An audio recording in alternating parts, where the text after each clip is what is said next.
রাজ্য সভাপতি হিসেবে আনুষ্ঠানিকভাবে দায়িত্ব গ্রহণ করলেন অভিষেক দেব রায়।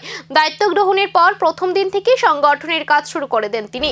জানা যাচ্ছে, সংগঠনকে আরও শক্তিশালী করা, বুথ স্তর পর্যন্ত দলকে সক্রিয় করা এবং আসন্ন রাজনৈতিক চ্যালেঞ্জ মোকাবেলায় এখন তার মূল লক্ষ্য।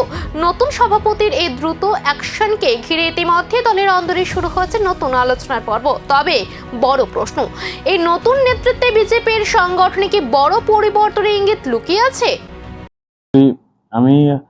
আমাদের যে পার্টির যে সিস্টেম, আমাদের যে নতুন সভাপতি হলে পূর্ব সভাপতি এবং আমাদের মাননীয় মুখ্যমন্ত্রী সহ মন্ত্রী পরিষদরাও ছিলেন। আজকে আমাকে চেয়ারে বসানো হয়েছে এবং দায়িত্বভার অর্পণ করেছেন পূর্ব সভাপতি রাজীব দা। তো আমি আমার আজকে প্রথম দিনের কাজ সহযোগিতা চাইব।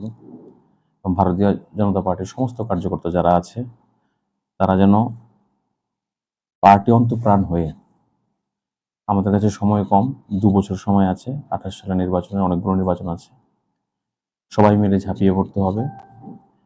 যেখানে আমাদের পার্টির যে সিদ্ধান্ত নীতি সেটাকে তৃণমূল স্তর পর্যন্ত, বুথ পর্যন্ত, পৃষ্ঠাপন্ন পর্যন্ত নিয়ে যেতে হবে, পার্টিকে শক্তিশালী করতে হবে, যেন সংগঠন প্রশাসনের মধ্যে মেলবন্ধনের মাধ্যমে।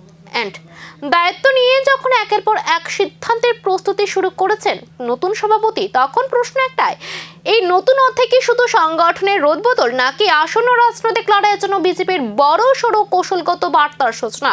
নজর রাখুন পরবর্তী পদক্ষেপের দিকে।